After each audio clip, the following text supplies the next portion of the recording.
How's it going, my idle islanders? Dr. Slacking, the Slacking Doctor, back again on Pokemon Showdown. And it feels like I've been saying that a lot recently, but I'm happy to be back. I'm happy to be doing so much Showdown with you guys. It's been a lot of fun, and I know some of you guys have been enjoying it, so that makes me happy, you know. I just want you guys to enjoy the content. I've literally just woke up, just hopped out the shower, so my hair's all over the place. I'm all over the place. I don't really know what's going on. But we've got to try and squeeze in our ABC Week 4 battle against the one guy and the Tassie Tornadus. Time zones are a massive issue because this guy lives in Australia, I believe. So it's just one of these things where I've got to squeeze it in before I go to football today. Not really in the best mindset, not really in the best frame of mind, so could be feeling better, if I'm honest with you. Could be feeling better, but could be feeling worse. So I guess that's how it goes, isn't it? This is the team we've got today. Let me just make sure. Yeah, this is the team we want. This is the team we've got today. So let's challenge him. Let's get this going. And yeah, I don't know quite how to feel today. I feel like we've got a good team. I'm gonna have to turn my volume down. I do this every week. All right, now I can hear myself think. I feel like we've got a good team, but his team scares me still. So he has brought the Hitmonlee. That's a surprise. I didn't expect that. So he has. I'm pretty sure Hitmonlee gets Rapid Spin. Sizzle gets Defog. Piloswine gets Rocks. This man say good luck, have fun. So we will say you too, mate. Not too much fun though, because this guy's a very good player as well. I should have mentioned, guys. He is 3-0 from the first few weeks. He's won his first 3 games in a row, and his team is scary. I'm just going to drop this link for everyone to see. There we go. So that everyone in the Discord can have that. Yeah, his team is very scary, but he didn't bring the Victini. I prepped hugely for the Victini, and he hasn't even brought it. So that's interesting. His Z move is Electrium Z. So I don't want to bring Tapu Koko and lead Tapu Koko like I usually do, because we run the risk of setting up the electric terrain for him to utilize. So I don't really want that. Looking at this, is most likely Z move users or Z move users are Kyra and B and probably Rotom Wash. I don't think anything else is going to have Electrium Z. So those two, Kyurem having that rather than some other things maybe is a little bit better. I still don't want to lead Koko. I wish we had Zen Headbutt on Gallade for the Hitmonlee.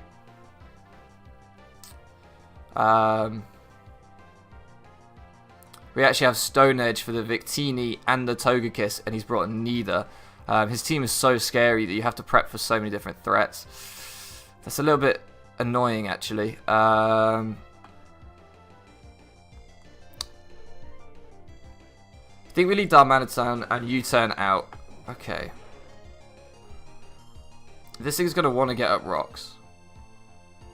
Do we just Flare Blitz straight into this? Let's do some calcs. You know we love to do calcs here. Darmanitan. We are 379 in attack versus a Piloswine. Flare Blitz only does about 60%, so we can't really afford to stay in here. And Casey EQs. So we're going to U-turn out. We're going to U-turn out.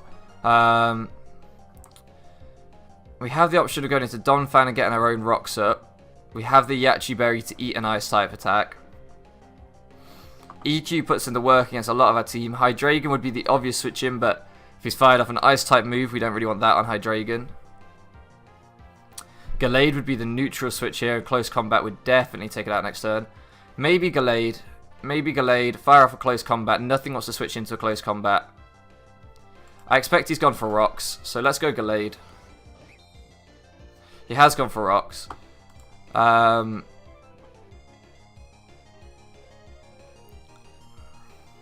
I could knock off here, but I think I just want to close combat. Is he going to stay in? If I think he's going out in something else, no, let's close combat. Let's close combat. Okay, he goes into Meganium. That's fine. Still takes a huge chunk from that. So now let's just see. Mega Gallade versus a Meganium. So we are max attack, I believe, 429 attack. So we are max attack. Close combat should be doing 64 to 75 if he's not defense invested. We only did 46, so this man is bulky. This is a bulky Meganium in the physical defense department.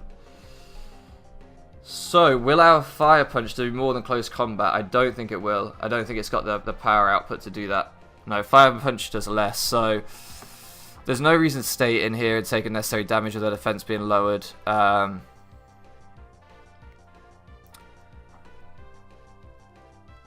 think Hydreigon's a good switch in because we can taunt it if we need to. So let's go Hydreigon. We do have the Flamethrower. We've seen he's clearly physically defensive. Do I taunt this turn? How much do we think a... how much do we think a Fire Blast will do? Or a Flamethrower will do? It's not going to be enough, is it? We are 299, so we're not even max special attack. So Fire Blast, or Flamethrower, sorry I should say. Although this thing isn't max special defense. So let's say it's 152 in special defense. We might do enough. Ooh. No, because we're not max special attack. We're not going to do enough. So I say we taunt in case he wants to try and set up a light screen. There we go. We make the read. We make the right read. Then should we just drop a Draco on his head? How much would that do? That would potentially... Because we're going to have to switch out if he switches anyway. Let's just go for the Draco. Does pick up the KO, so that's that Meganium gone. That's a nice wall that he had for Gallade, so I'm happy with that. Now the problem is at 149 special attack, there's no way that we are... there's no way that a Flamethrower is taking this thing out.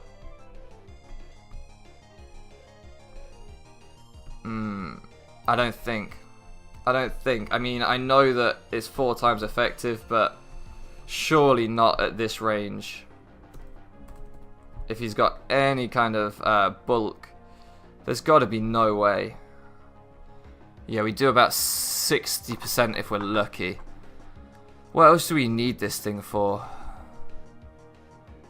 Chiron probably would be nice.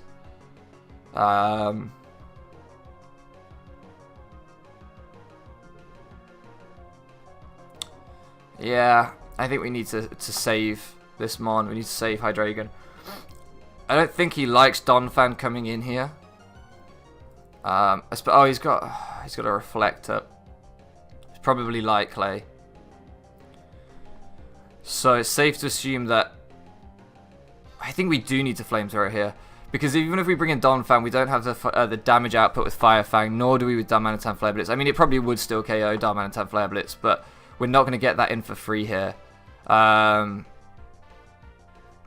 I say let's just get the damage out on the Mega Scizor. See, we do 75%. That's not bad at all. This thing now is fast, but we've limited it because it's got so much damage on it. It doesn't really help it being that fast. I'm not sure he wants to stay in here, if I'm honest. I'm not sure he wants to stay in. So do we think we should just drop another Draco? Just in case he tries going into something else. What would his best switch into that be? Rotom Wash. Let's drop another Draco. Okay, he does stay in and the Bug Bite will one-shot. I was forgetting it's obviously going to have a Bug-type stab move. But I didn't really think it would OHKO if I'm honest. So he is now very, very fast. Very, very fast. We are Scarfed Gengar. If it's offensive... Because he didn't take us... He took more from that Flamethrower than I was expecting.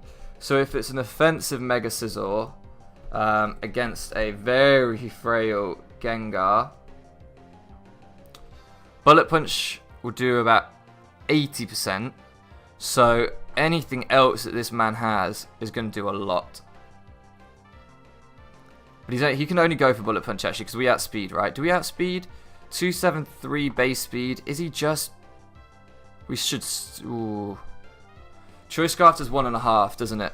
So 330 up to 150, 115, 165, 495. I think we're hitting 495 speed if I can do maths in my head, which I probably can't. So I think we're hitting 495 speed. This man at max speed is over 500. Is he max speed though? Is he max speed though? How much would an Ice Shard even do at this point? I don't think that's going to be anywhere near the damage output, let's be honest. Especially with like 0 attack investment in the Donphan. But it's worth calcing, you never know.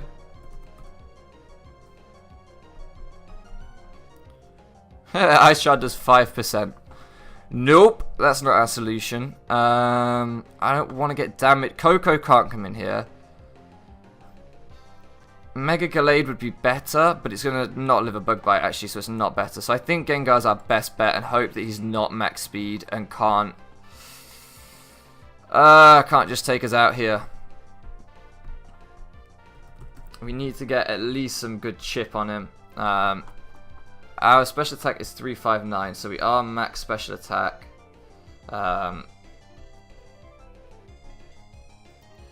Shadow Ball will do enough. Shadow Ball will do enough. We just got to hope that we outspeed. Oh, we live the Bullet Punch. So he's obviously predicting that we're Scarfed. He's obviously expecting us to be Scarfed, so he goes for the Bullet Punch there. Now, his smart thing would be... So maybe he doesn't know we're Scarfed. How much do we take from... So, how much do we take from rocks coming in? 70, we're on 70, we took 75% from the Bullet Punch, we're on 14%.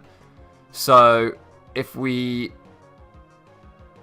add 75%, we would have been on 85%, 89%, which means we're taking about 11% from the Stealth Rocks. So, we can switch out and come back in. That's what I needed to know. I needed to know, can we go out and return into this battle?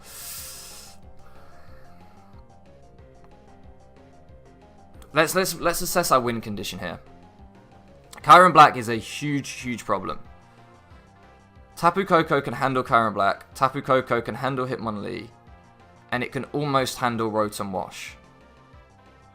So, Tapu Koko is our win condition here. What does Gengar do? It hits anything that's Scarfed, and that's really important. If the Kyron Black's Scarfed, it could be a huge problem.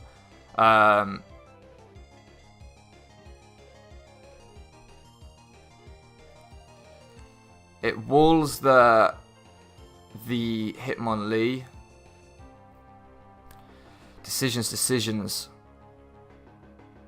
We don't have our Levitate Mon to switch into the EQ, so I'm guessing EQ is his best bet here.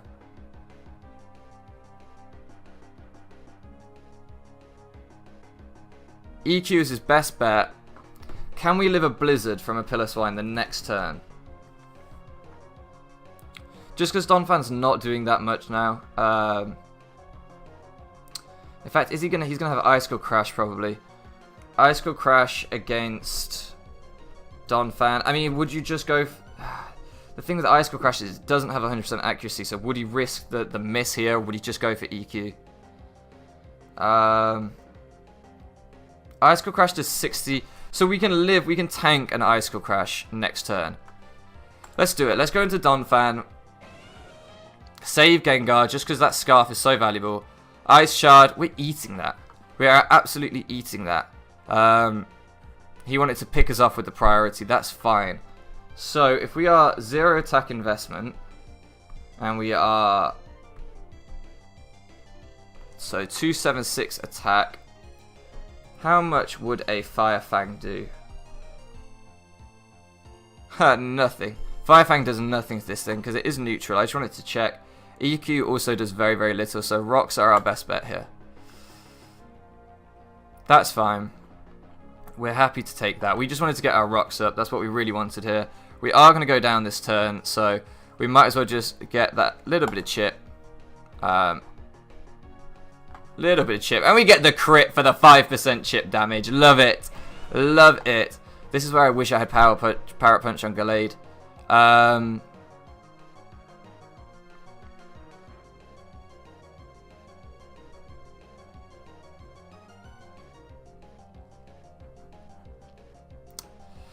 Gallade has to come in. Gallade has to come in and close combat.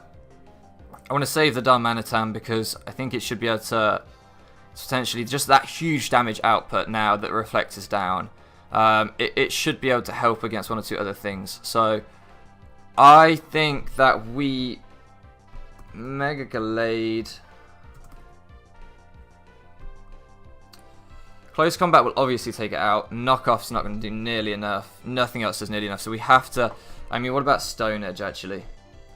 What about Stone Edge? I wish we had Sword Stance or something to set up here. Stone Edge isn't going to do enough either, so let's just close combat. Nothing wants to have a close combat. We've already established that. So that thing's gone. So that's his probably his only priority user gone now. This thing wants to come in and probably wants to Rapid Spin. Probably wants to Rapid Spin, so... I'm guessing he's... Fake Out, actually. He's going to be Fake Out. Fake Out, Unburden. Yeah, we make the read. I'm thinking why, because we could just Zen Headbutt you away, so he's got to be Fake Out, Unburden, and try and outspeed me. We've now broken that, that for him, so I think we just Sludge Wave here. We just fire off a Sludge Wave. Okay, that's doing quite a lot. Our damage output is not bad. We Sludge Wave again. Now the issue is he can go back into the Hitmonlee and try the Fake Out Unburden again, which he's obviously going to do. I'm guessing he thinks he outspeeds and then can just high jump kick me away or whatever. How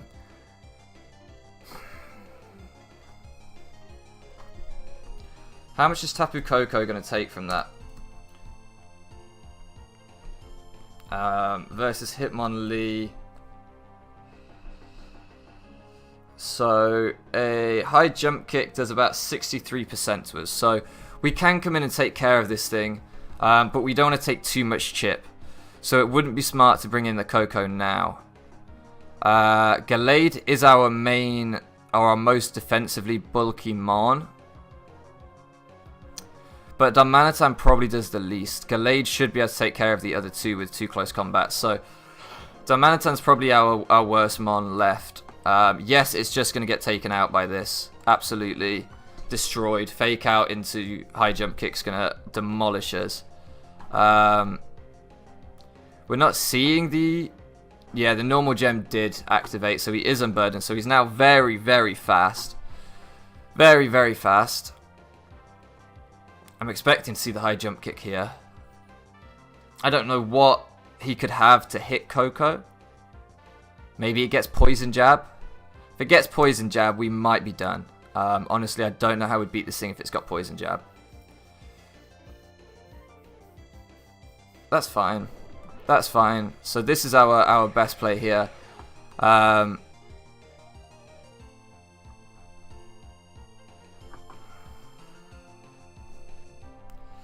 Let's just see whether we can just Thunderbolt or Dazzling Gleam, whether we need to use the Z move right now.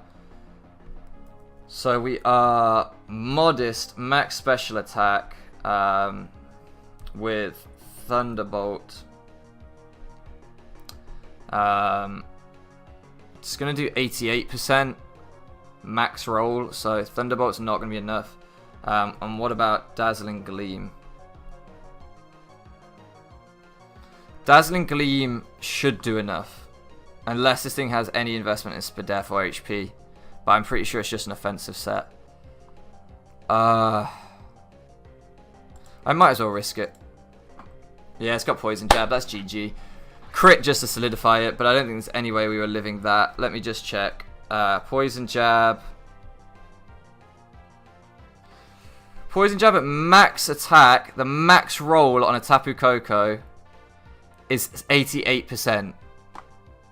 I'm pretty sure we have more than 88%. Oh, it did. It did 88% with the crit.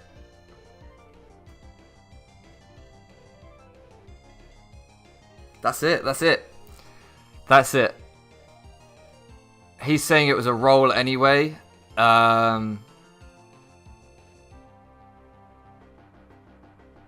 don't know. I've got Adamant max attack Hitmonlee here, and I'm getting max roll 87.5%. So I'm not sure. I'm not sure about that. It doesn't.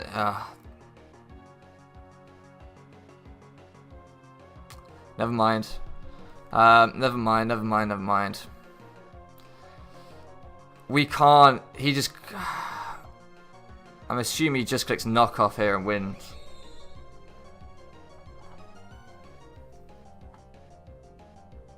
We don't have the Zen Headbutt. So, what is our best bet? Gallade, Mega Gallade. We just got close combat, close combat, close combat, everything now. Please live. Oh, okay, we live. I thought he would. Okay. So, do we win anyway? Did I completely misplay bringing in the Coco? Yeah, I think I did, didn't I? I said he might have Poison Jab. If this thing's Scarfed, we're done. Please don't be Scarf. Please don't be Scarf. You're Scarf. I'm such a fool. I'm such a fool. The crit didn't cost us the game. Me bringing in the Coco cost us the game. Potentially. Let me think. Let me think. If this thing's max speed Scarfed, it's going to be hitting 460-ish. I'm sure Modest Coke. No, we weren't that fast. We took some off. We weren't that fast. So we never would have won that one in the end. He was sitting pretty. Other than, I guess, if I brought the Gallade in first, taken out the Hitmonlee, he would have got choice locked into Shadow Claw, but then he would have switched out to the Rotom, reset the choice, brought it back in, and outsped Coco. And I'm guessing had something for the Coco. I don't know. If you're watching the one guy and you had something for the Coco on this Kyurem, let us know down in the comment section so everyone can see. I will ask you anyway on Discord. But if you're watching, comment down below if you had anything for the Coco, just so that we know, because this channel, as you guys know, like, I'm relatively new to competitive Pokemon. This channel is about learning for me and, you know, for you guys watching. Hopefully we can all learn together, because I know a lot of you are kind of either new to competitive Pokemon or maybe not the best players yet. So I like to learn things. So I would like to know what cost us that battle, whether it was the crit, because I don't think it would have. Well, we lost 87% with the crit because that's what HP we had actually. So me looking at that was stupid. But I'm getting here that the max roll was 88%. So it was a very close. He would have had to get absolute max roll to have taken us out. So I'm just wondering what really cost us this battle. I don't know.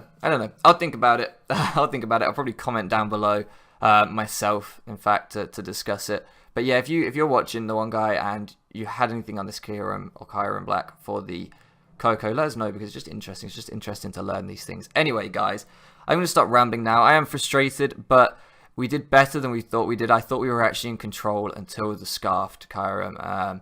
We would have won that one, so maybe I should have thought about that a little bit more. But I think we did better. I think we did okay there. I'm not ashamed of that. A 2-0 defeat to a guy who's been undefeated this season is nothing for me to be embarrassed about, I don't think. So anyway, guys, thank you so much for loafing around with me. I've enjoyed this one a lot. I've learned something as well. And I'll catch you guys next time.